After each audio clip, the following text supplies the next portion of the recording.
Can't find the logout button in Messenger? Don't worry, here are 2 simple ways to log out on Android and iPhone. Method 1. Delete and reinstall Messenger.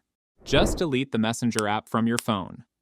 Once the app is deleted, you're automatically logged out. Don't worry, your messages and account are not deleted, only the app is removed. When you reinstall Messenger from the App Store or Play Store, you'll be asked to log in again.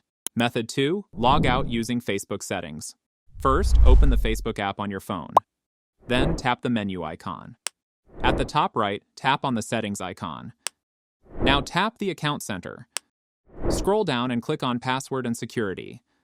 Under the Security Checks section, choose where you're logged in.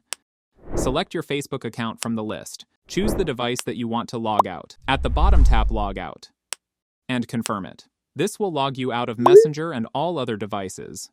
Now open the Messenger app again. If done correctly, you'll see the login screen, which means you've successfully logged out. For more tips and tricks, subscribe to Tech Simplify.